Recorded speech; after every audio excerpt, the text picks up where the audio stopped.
एकादशी मैया की जय। आज पौष शुक्ल की पुत्रदा एकादशी व्रत है। कृपया अपने पुत्र की कामना रखने वाले सभी जनों को यह पुत्रदा एकादशी व्रत की कथा जरूर सुननी चाहिए। एक बार श्री कृष्ण ने पांडवों को ये कथा सुनाई थी। पांडुनंदन ने नियम पूर्वक हाथ जोड़कर श्री कृष्ण से प्रश्न किया, भगवान आप कृपा कर पौष शुक्ल एकादशी के महापुण्य का वर्णन कीजिए। उसका क्या नाम है और उसका क्या विधान है तथा उस दिन किस देवता की पूजा की जाती है और उसका क्या फल होता है। श्री कृष्ण बोले, राजन, इस एकादशी का नाम पुत्रदा एकादशी है। यह समस्त मनोरथ को पूर्ण करने वाली एवं समस्त सिद्धियों को देने वाली है। इसके अधिपति स्वयं नारायण हैं। इस चराचर संसार में इसके समान फल देने वाला दूसरा कोई व्रत नहीं है।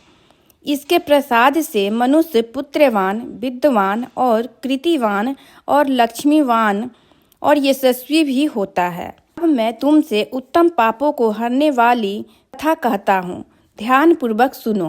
पूर्व काल में एक राजा अपनी स्त्री सभ्या सहित पुत्र न होने के कारण अत्यंत ही दुखी रहता था। उसके पिता कर्म अश्रुओं से सिंचित किंचित और पिंडों तक का पान करते थे। वे सदैव इस शोक से संतप्त रहते थे कि इसके आगे हमें कौन पिंडदान देगा। उधर राजा का पुत्र इच्छा की तरफ से दिनों दिन निराशा ही निराशा दिखाई देती थी। उसका इस प्रकार का संताप एक प्रकार से ठीक ही था, क्योंकि बिना पुत्र के देवता, पितर और मनुष्य किसी का भी ऋण परिशोधन नहीं होता है। अस्तु मनुष्य को पुत्र प्राप्त करने की युक्तियों में सदैव ही लगे रहना चाहिए, क्योंकि संसार में वही भाग्यवान, गुणवान और कृतिमान है जिसका पुत्र रत्न से परिपूर्ण है। वे ही नर श्रेष्ठ आरोग्य, संपत्ति, कृति के अधिकारी होते हैं। संपत्ति और विद्या, लक्ष्मी और त्रैलोकों की कुछ भी उसे दुर्लभ नहीं रहती है। इस प्रकार दिन रात की चिंताओं से पाने के लिए राजा ने निश्चय किया कि अब मेरा शरीर धारण किए रहना व्यर्थ है। इसी प्रकार इस शरीर को त्याग देना ही श्रेयस्कर है, परंतु आत्मघात करना महान पाप है। इस प्रकार के विचार से कर अकेले घोड़े पर सवार हो राजा वन की ओर चले गए।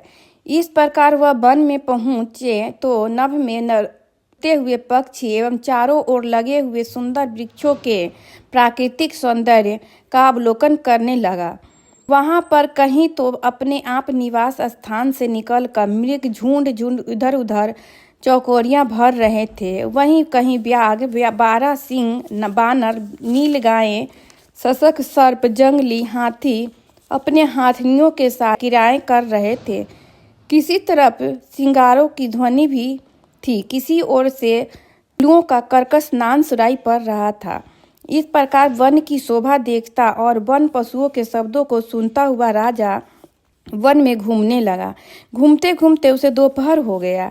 उसे क्षुधा और वियोग से सताने लगा, परंतु वह आगे ही बढ़ता गया। आगे चलकर उसने देखा कि एक अत्यंत सुंदर सरोवर है, जिसके किनारे अत्यंत सुंदर, मनोहर और दिव्य रूप वाले नाना प्रकार के पक्षी, सारस, हंस, मोर और चकोर चारों ओर घूम रहे हैं और बहुत से ऋषि मुनि वहां पूजन और ध्यान मग्न हैं।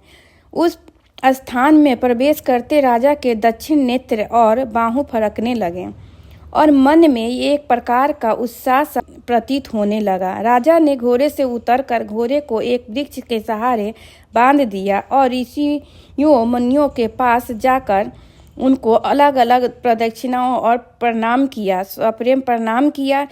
राजा का सुंदर वेश और विनम्र स्वभाव देखकर एक ऋषि ने कहा, क्या इच्छा है, क्या नाम है, क्या विचार है। ऋषियों की ऐसी बात सुन राजा ने कहा, भगवान आप लोग कौन हैं, यहाँ पर क्यों आए हैं और क्या कर रहे हैं। एक ऋषि बोले, राजन हम लोग विश्वदेव हैं और आज पौष शुक्ल की पुत्रदा नाम की एकादशी है। सो हम सरोवर में स्नान करने आए हैं। हमने अपना संपूर्ण हाल बता दिया है। अब आप कहिए। राजा बोला, भगवान, मैं भी एक निसंतान और अभागा मनुष्य हूँ और पुत्र की इच्छा रखता हूँ। यदि आप लोग मुझे किसी प्रकार भी एक पुत्र दे दे तो मैं आपको धन्य मानकर जन्म जन्म के लिए आपका ऋणी हो जाऊंगा।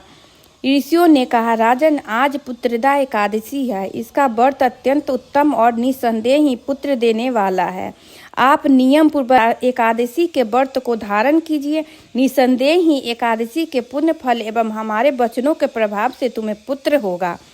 ऋषियों की ऐसी वाणी सुनकर राजा अत्यंत प्रसन्न हुए और उनके बताए हुए तरीके से एकादशी का व्रत कर द्वादशी को पारण कर ऋषियों से विदा हो गए। अपने भवन को आए परमात्मा के अनुग्रह एवं एकादशी के पुण्य और प्रताप से तथा ऋषियों के आशीर्वाद से राजा की रानी ने गर्भ धारण किया और अथा समय सुंदर स्वरूपवान, तेजवान और भाग्यवान पुत्र उत्पन्न किया। राजा पुत्र अत्यंत शीघ्रतापूर्वक बढ़ने लगा। शीघ्र ही बड़ा हो पितृ सेवा और अपनी प्रजा की सेवा करने लगा। इतनी कथा कर भगवान श्री कृष्ण ने कहा, राजन, इस एकादशी का व्रत जो लोग करते हैं उनको अवश्य ही पुत्र की प्राप्ति होती है और इस लोक में नाना प्रकार के सुखों का उपभोग कर अंतकाल में परम पद को प्राप्त करते हैं। और जो लोग इसकी कथा को कहते हैं, भक्ति पूर्वक सुनते हैं, उनको सहस्त्रों अश्वमेध करने का फल प्राप्त होता है। एक बार बोलिए एकादशी मैया की जय। ओम नमो भगवते वासुदेवाय। नमो नमः।